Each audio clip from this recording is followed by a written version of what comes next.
I fill every position in Heiress. I am the trainer, the operations manager, the CEO, the president, the secretary, the treasurer, everything.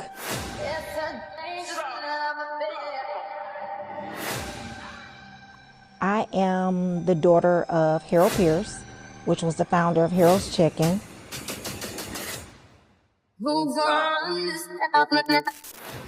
We have just learned that the CEO of a Chicago fast food restaurant, Harold's Chicken, has passed away. Kristen Pierce-Sherrod, we called her Diane, took over as head of the fried chicken chain and iconic restaurant for her father. She was the daughter of founder Harold Pierce. He started the eatery in 1950 on Chicago's South Side. It's been serving up good stuff for more than 70 years now, with stores in 8 states. But it is still known as a Chicago staple. My name is Kyle Gill. I'm the son of the late CEO and president, Kristen Pierce. She gets married, and apparently is not married to their father. But she tragically died. But based on the son, her boyfriend and husband went to the lawyers when she died, or right before she died. She had a will and a trust, but they rearranged the will and the trust to write all the older children out and to say she only had a 13-year-old daughter. Since my mother's passing, we've been faced with tremendous hurdles at the hands of someone who was supposed to love her, care for her. This sounds predatory to me. It's very predatory. Former Chicago Mayor Lori Lightfoot argues on Vincent's behalf that a purported will that surfaced 2 months after Pierce-Sherrod's death is fraudulent. Vincent's spokesperson said he has not and will not dignify the Gill children's allegations, while he believes the whole truth will emerge through ongoing litigation. But I can say that my family has invested 75 years into this company, and my siblings and I are not just gonna let this go without a fight. We gonna run this town.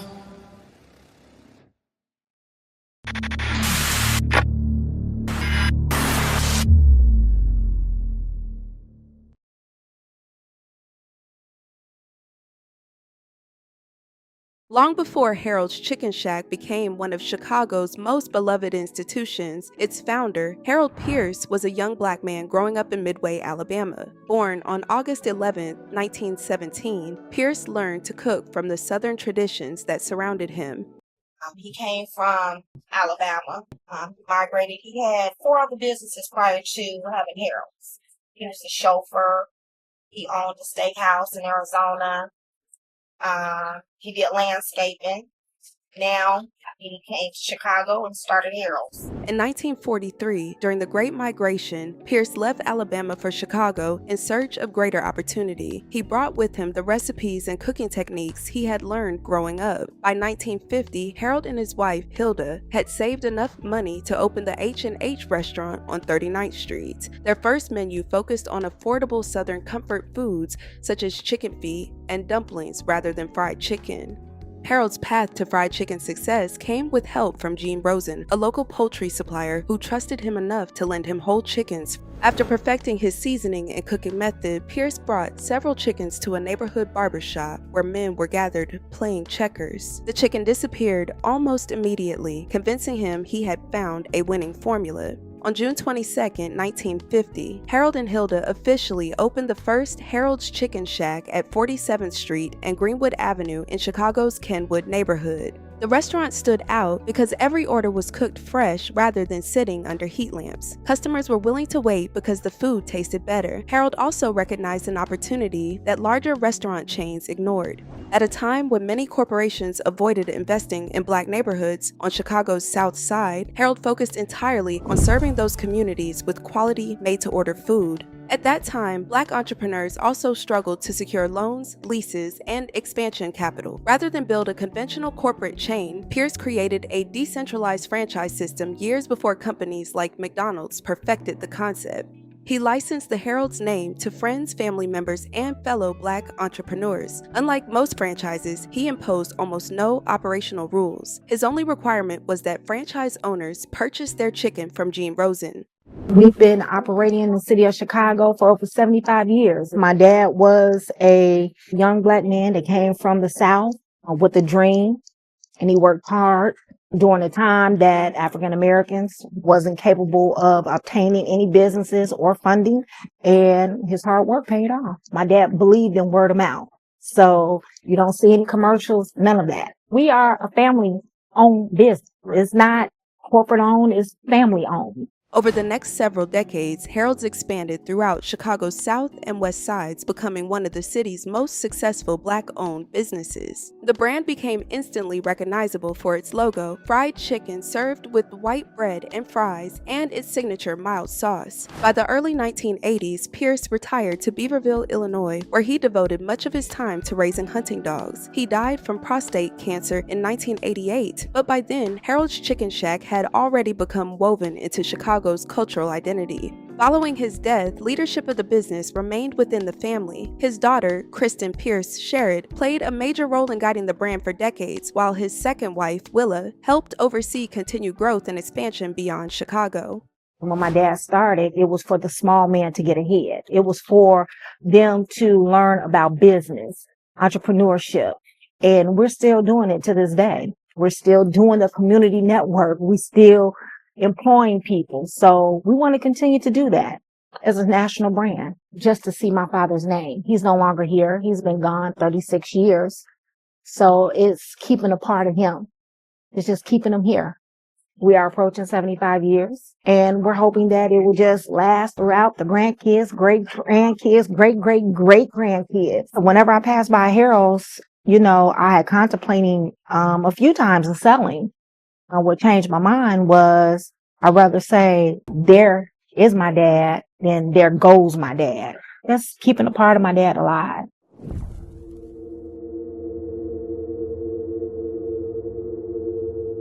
Kristen Pierce-Sherrod, born January 25, 1970, in Beaverville, Illinois, was the daughter of Harold Pierce and Willa Pierce. Raised around the family business, she followed in her father's footsteps after graduating from Bishop McNamara High School and attending Kankakee Community College, eventually joining and helping lead the Heiress Chicken empire he built. Kristen often spoke about Harold Pierce's journey from Alabama to Chicago and the obstacles he overcame as a Black entrepreneur. To her, Heiress Chicken represented far more than a restaurant chain. It symbolized family, perseverance, and community. Those who worked alongside her frequently described her as a determined protector of the Heiress legacy. Hello, my name is Kristen Pierce-Sherrod. I am the owner of Heiress Chicken. I am the daughter of Harold Pierce, which was the founder of Heiress Chicken. I was raised in Beaverville, Illinois, outside of Kankakee. I fill every position in Heiress. I am the trainer, the operations manager, the CEO, the president, the secretary, the treasurer, everything. I have been dealing with Heiress all my life. I have been in the position that I'm in as far as the CEO, the operations manager for the past 20 years. I assisted my mom in 2000. I came aboard, even though that I did work in Heiress, but I shared the full capacity in 2000.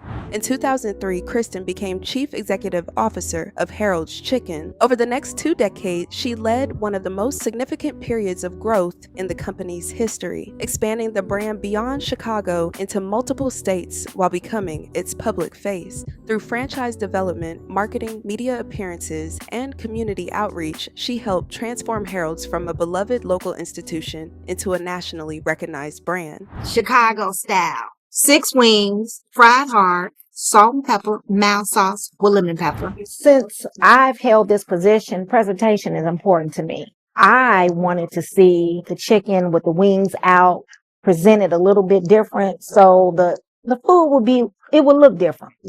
So when you get a chance to sit down and look at it, you're like, oh, this looks too good to eat. When I was a kid, the mild sauce was only ketchup and hot sauce. And as time went on, we started doing the barbecue sauce.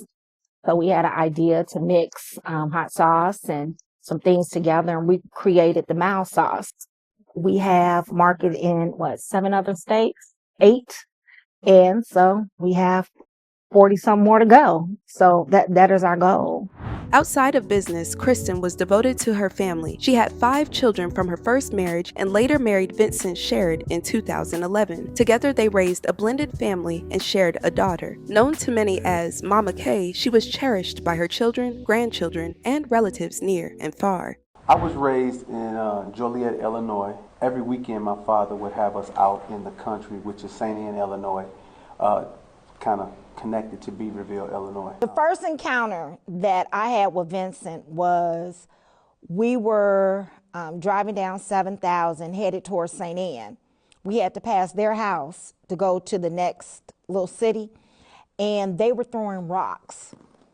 While Heiress remained Kristen's primary professional focus, she embraced the farm life she shared with Vincent in Beaverville, Illinois. Vincent's passion for horses youth mentorship and equestrian programs eventually led to the founding of the Chicago Children Equestrian Center in 2021. I don't need to sit at your table. We building one. We're in the process of building a table. We building a table. I don't gotta sit at your table. I don't need your awards. I don't need your recognition. I don't need your value. We ain't seen you on the magazine. We hadn't seen you on TV. We hadn't seen you on. I don't need to sit at that table. I'm building my own table, and I will build you a table in the presence of your enemies. Your problem, you still at the bottom. You pissed because they didn't give you an award. Award for what? I get an award every night when I go to bed. I hear God say, well done. How y'all doing, good people? Man, this weather is holding off for us, man. I'm able to get a lot accomplished, man. I'm so proud of the way this is coming along. I wanted to share some with y'all real quick, man. I'm getting so many people, younger people in my inbox that is like hating on me, man. I don't get it. I mean, but if you don't get hate, then you know what I mean, from people, and you know, you ain't doing nothing. So, you know, I ain't really mad at that situation. I've been getting hated on my entire life. My entire life I've been getting hated on. So it's no big deal, man. But I want to just say to all the people out there, especially the younger ones that's in their, you know, late 20s and 30s, you know what I'm saying? And, you know, even early 40s, man. If you are looking at me as competition and I'm 50 years old, you're looking at me as like, I would say like your ops. I don't even know what that means. I'm so old. I don't even really know what that means like that I do. But if you're looking at me as competition, man, old as I am, you behind. You are seriously behind, man, and you need to get yourself together because my level of thinking is definitely more than somebody agreeing to what I'm doing or liking what I'm doing. Because at the end of the day, as long as I like what I'm doing and I'm being successful with it and being able to do something for my family and leave something behind in my family, I'm not in competition with nobody. You know what I'm saying? So just to let y'all know, man, I'm the one that's working with you. I'm like the best person to work with. I done helped so many people. You know what I'm saying? Especially that's under me and younger than me. I done helped so many people. It's ridiculous. I mean, just try not to make me your competition because I'm not in competition with you, honestly. And I just want to get on this phone and talk to y'all and just let y'all know how I feel about that, man. I always come out here on my land and, man, let me share something with y'all, man. I don't know if I could turn this around, but look at this. Look how it's coming along. Look at this. Let me move the boots out the way. Look how smooth that land coming around. Ooh, this is going to be a big arena, man. This is going to be a big arena. Huge arena. Look how straight that ground is coming along. Man, this is going to be a beautiful thing, man. Y'all get ready for the summer. Get ready to bring your kids out to some land that's so beautiful. You talking about maybe 4 or 5 zip lines going through the woods, you know. You got paintballing, you know, you got a fishing pond, you know, you got camping, you know, you just want to come out here and take a walk, you know, whether it's through the trees and woods on dirt or, you know, having a walkway through it. It's going to be nice. Black owned. So y'all just work with me, man. This is for y'all. This is for y'all. So don't hate on me, man. Please don't. All right. I'm trying to see y'all in July. Vincent frequently described his own farming ventures as part of preserving his father's legacy. Although the organization began largely as Vincent's vision, Kristen gradually became more involved after witnessing its impact on young people and the community. As co-founder, she helped support and promote the center's mission while continuing to lead Heralds. Hey, baby. Oh, I know. Hey. I'm a baby. I'm a baby. Oh, wow.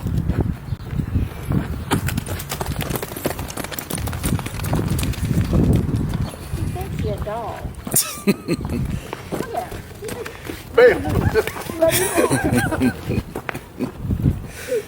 Cause he rammed me all last week. Huh? Why are you scared? He rammed me all last week. Now look, watch. Now watch. No, he ain't gonna do that.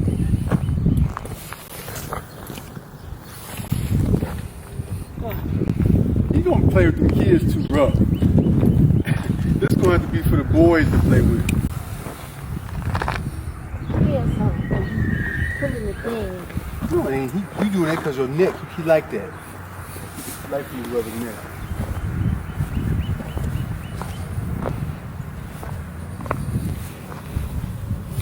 Can you take Fendi out for me? Hey, you just said Look. No, he said no. That was. Get him back into I'm telling you, he ain't gonna do nothing. This dude is like a kid, character. man. He just, See? he gonna play with me rougher than y'all. No, He got Fendi right there.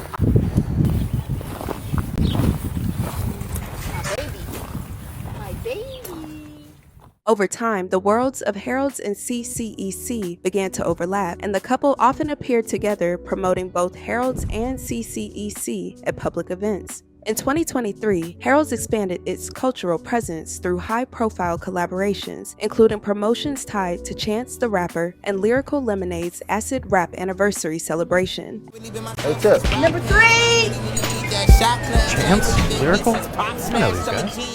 As the family became more involved with CCEC, the Equestrian Center also gained greater public visibility alongside the Heralds brand. According to the family, Vincent did not become involved with the Heralds brand until July 2025. The adult children say the family had spent years fighting unauthorized restaurants that used the Heralds name without a franchise or licensing agreement. They first began noticing these unauthorized locations around 2006. According to the family, Kristen repeatedly worked to shut down these illegal locations. When the issue resurfaced, she made another effort in July 2025 and enlisted former Chicago Mayor Lori Lightfoot for assistance. The Gill children say they were told Lightfoot would help address the unauthorized restaurants and later learned that Vincent had introduced Lightfoot to their mother. You see the correct logo, okay, which is the man chasing the chicken. That is what my father created. That's what he started. The lawyers in, or how do you track down the store? Well, what we're doing now is we get feedback from different people when they come and say, well, that store just opened. Facebook, Twitter, like you, the story in the paper, pass it on to the attorney. You have a lot of people that are representing themselves as franchisees. They're not. We don't know anything about it. The only time that we can stop it is when we find out about it, and then move past that. Well, you have the long-term existing stores, which people are still going to those stores. Those are legitimate. The stores that have opened up in the past couple of years, those are not legitimate stores. We're not opening up any stores right now.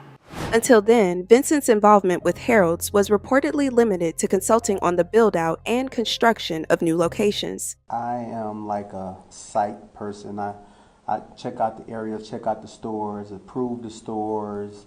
I, just go in, make sure the equipment is placed right, the colors. I build out the stores. Basically, that's what I do. Throughout their 14-year marriage, Kristen supported her husband's business ambitions, but public records suggest she largely kept ownership and control of her business affairs in her own hands. According to records, Vincent's name did not appear on Heralds-related business filings until November 2025. By that point, Kristen's health had reportedly taken a serious turn. Court records state that Vincent became her healthcare agent and later obtained guardianship after physicians determined she was incapable of making personal and financial decisions.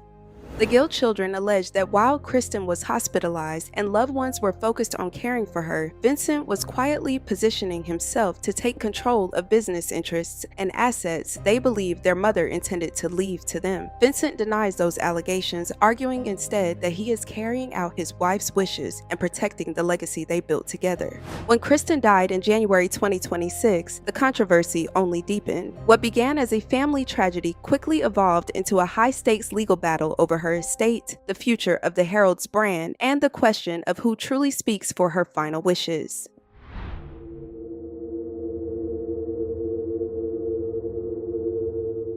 The most controversial part of the Heiress succession dispute involves the final months of Kristen's life. Court records cited by the Chicago Tribune show that Vincent was appointed Kristen's healthcare agent about 4 months before her death. Guardianship proceedings are typically used when a court determines that an individual can no longer independently manage their personal, medical, or financial affairs. Court filings cited by the newspaper stated that physicians had concluded Kristen was totally incapable of making personal and financial decisions, findings that formed part of the basis for the guardianship request. Kristen's children alleged that during a December 2025 hospital visit, they were told the documents Kristen was signing were related to Medicare benefits and medical treatment.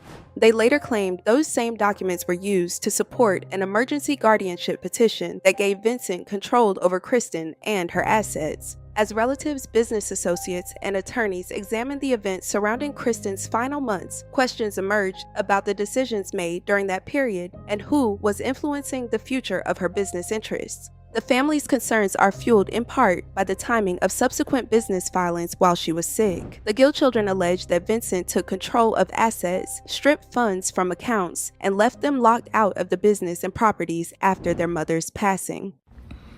My family and I are private. My name is Kyle Gill. I'm the son of the late CEO and president, Kristen Pierce, and I'm the grandson of the founder of Heiress Chicken. Since my mother's passing, we've been faced with tremendous hurdles at the hands of someone who was supposed to love her and care for her. Since my mother's passing, we've taken over all her responsibilities happily, without having little to no access to the very business that my grandfather started and the very business that I've been working for my whole life. I know a lot of people are asking how, especially since my mom had a will and a trust. Well, he had his attorney, former disgraced mayor of Chicago turned lawyer, come to the hospital. He said it was for better care and better treatment. Months later, we found out that was a lie. Now, that was December 20th. About a week later, into my mom being there, he applied for guardianship. He applied for the guardianship, stating that my mom didn't have any other children besides my youngest sister, who was 13. Now, her husband is a convicted felon. He spent years in prison. On the day that my mom passed, it was me, my brother, and my sister Casey in the room. So we had to call Keely, and Casey called my aunt, and Casey called my mom's husband. When Keely had got there, we were discussing how we were going to get our little sisters to the hospital. He said I would get them. He brought them back. Our little sisters ran into the room out of breath. They didn't know anything that was going on. He was nowhere to be found, and we had to tell our sisters. Now, after our sisters arrived, he was nowhere to be found. We were in there embracing with each other, just trying to make sure they were okay. Just trying to fill in for a parent that wasn't there. We all knew our mom kept emergency cash in the house. To be exact, it was $55,000. The day we returned home, the money was missing. The only thing that was left was the bands from the cash. So for him to keep guardianship, instead of him taking a death certificate, he ended up taking an obituary. But when he took it, it had all of us cut out of it. During this time, he didn't do anything that a guardian was supposed to do. He didn't take care of my sister. He didn't feed my sister. He didn't even make sure my sister was in school. So my sister was out of school for truancy. but my father stepped in and helped us, and he paid the bill. It was especially painful for her children because they had been involved in their mother's business from a young age, with some eventually becoming business owners themselves. According to public records, Kyle Gill was listed as an owner of several Harold's locations between 2017 and 2019, and Kristen was publicly associated with those ventures. Those businesses were later dissolved in 2020 during the C-19 pandemic. Despite those setbacks, the family remained closely connected to the brand and its legacy. Again, despite a 14-year marriage, public records suggest Kristen kept her business interests separate from her husband's. Vincent's name did not appear on Harold's related filing until late 2025, as Kristen's health was reportedly deteriorating. BK Bond Investments LLC was formed, with Kristen listed as the registered agent and Sherrod as a manager. Weeks later, records show the company filed to do business under the name Harold's Chicken 7. The company's registered address was a Flossmoor home purchased by Kristen in 2006. However, by December 2025, Cook County land records showed the property had been hit with a roughly $28,000 lien tied to negligent upkeep. The business activity did not stop there. Around the same period that new Harold's related filings were being made, a scripted television project bearing both Kristen's and Vincent's names in the credits reportedly premiered. On November 12, 2025, he launched the Cowboy Tip YouTube channel, a ranch and cowboy focused media brand featuring livestock, rodeo activities, youth mentorship, family content, and ranch life programming. Through the project, Vincent presented himself as a farmer, mentor, filmmaker, media personality, and CEO of Harold's, while highlighting the rural lifestyle and community work that had become an important part of his life. With only a limited number of uploads, the channel appeared to be in its early stages of development. In every business venture, he consistently acknowledged Kristen's contributions and proudly identified himself as her husband. There is no public evidence to suggest that these projects were pursued without her knowledge or support. However, her adult children disagree. Although Kristen appeared connected to several of these ventures, they emerged during a time when she was seriously ill. The Gill children maintained that while they were caring for their mother, Vincent was focused on business projects that ultimately positioned him for greater control after her death. During this time, he didn't do anything that a guardian was supposed to do. He didn't take care of my sister. He didn't feed my sister. He didn't even make sure my sister was in school. So my sister was out of school for truancy. But my father stepped in and helped us, and he paid the bill. He neglected any dealings with the family property and hadn't stayed there since January. Him and his former disgraced mayor have lied countless times in documents. Recent event that just happened out here in Las Vegas. He hasn't been to Las Vegas in 3 years. He lied and said I pulled a firearm on him in the house. I was wrongfully taken to jail. Once they found out what he said was fabricated, they let me go. But by that time, the damage was done. Black and Cherry Real Estate let him into the property that I was paying on for the past year. I had to watch them give him access to all of our belongings.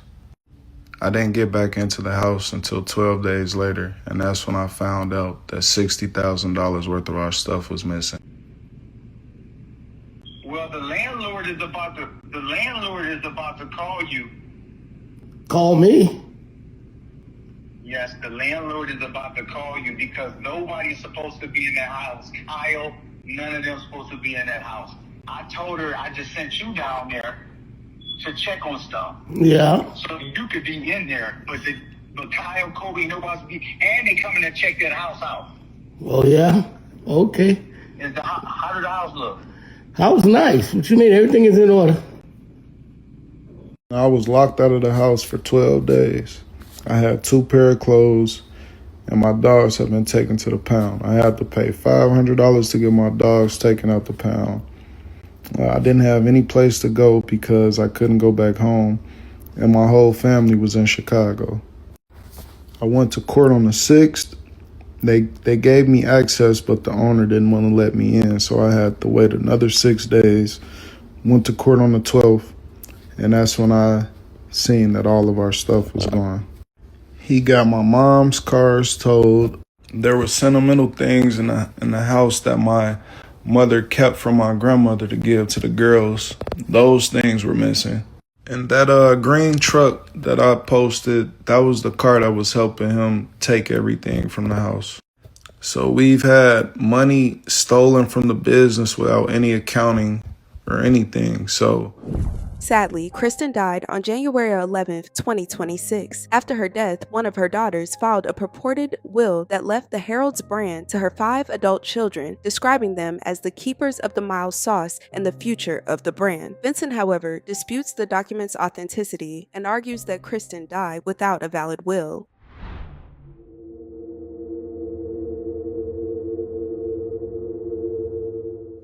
On March 18th, one of Kristen's daughters filed in Cook County Circuit Court an application to transfer the will to Will County, where their mother lived. Attached to the application was a 6-page document dated October 12, 2025, and stamped copy that bequeathed the Heiress Chicken Shack brand to my beloved children, Casey, Kaya, Keel, Colby, and Kyle Gill. I have lived through the complexities, heartaches, and legal burdens that come when a family business is not clearly protected from outside interests or secondary marital claims. I'm establishing these strict provisions today so that you never have to endure the same struggles we did to reclaim what is rightfully yours. You are the keepers of the mild sauce, the guardians of our history, and the future of this brand. My life's work has been to clear the thorns from your path so that you may lead with confidence, unity, and the knowledge that your mother's greatest priority was securing your place at the head of this table.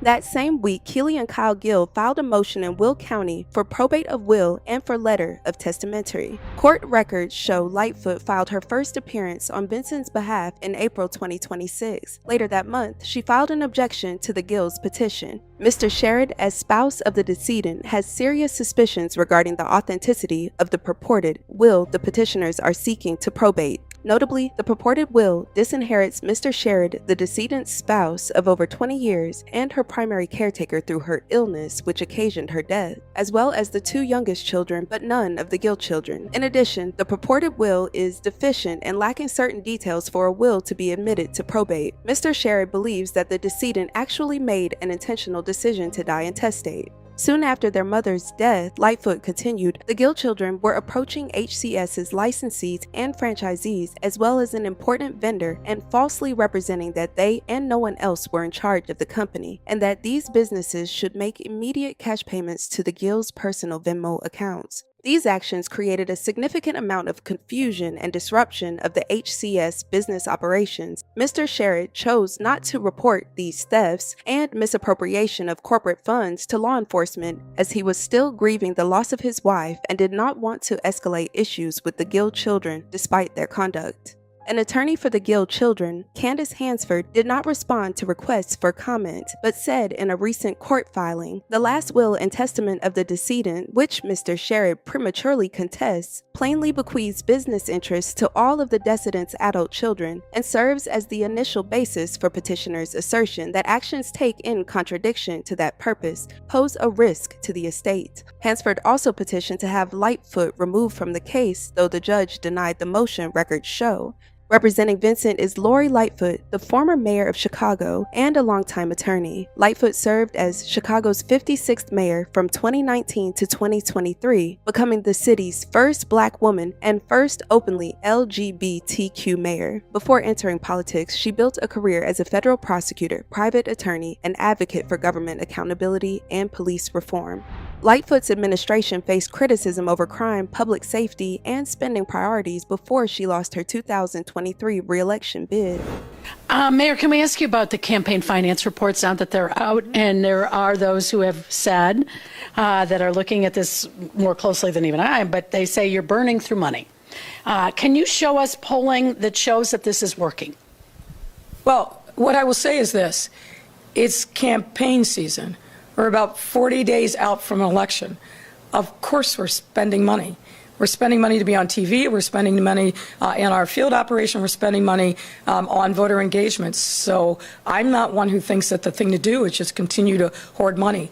We feel very good about where we are. We feel very good about the amount of money that we're raising. We're going to have plenty of money to make sure that we communicate, that we stay up on TV. So that's all I have to say about that. Although some critics have called Lightfoot a disgraced mayor, she was never removed from office, convicted of a crime, or found guilty of corruption or financial misconduct. The only widely reported financial issue involving Lightfoot after leaving office was a private civil lawsuit over an unpaid personal $10,000 credit card balance, which was unrelated to her government service. As the court proceedings intensified, Kristen's children began sharing their concerns publicly through social media, arguing that they were fighting to protect both their mother's wishes and the future of the family business. And my siblings and I are not just going to let this go without a fight. So I'm asking, if you love Chicago, if you love the brand, if you just love the camaraderie of what it does to the city, I'm asking that you please support us and stand behind us. This is a legacy that we want to hold on to and we want to treat right. The legacy wouldn't be the same if it was in somebody else's hands outside of the family. So I'm asking that you guys stand behind us, whether it's a like, a share, whatever it is. I'm asking that you do it for us. And we do have a GoFundMe. All proceeds are going towards safeguarding the Chicago legacy. Thank you. The Gill children also criticized Vincent for moving forward with a new Harold's location while the ownership dispute remained in court. According to the Tribune, Harold's Chicken 7 received a business license in Markham shortly after Kristen's death, a move the children viewed as an attempt to strengthen control of the brand before the litigation was resolved. Vincent maintains that his actions were lawful and necessary to preserve the business and his wife's legacy. Back to Joliet, where I was from, and to be able to open up one of our stores here in Joliet, a real Harold chicken, the real brand. So right now, Harold's going through a difficult time. I lost my wife in January. Oh man. And it's just been terrible. So we're going through some things right now, but we definitely going to straighten them up and be here and be a part of Joliet again. I'm very happy to see everybody here. The whole Sherrod family, all my family. I'm glad y'all came out to support me and everyone else that came out to support me. Staff? Oh, you going to fit this? Okay. Anybody else that wants to go around?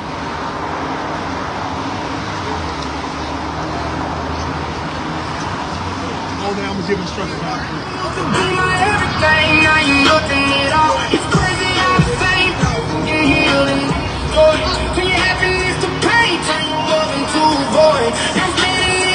tell Danae to come here. Tell Danae to come here and hold it.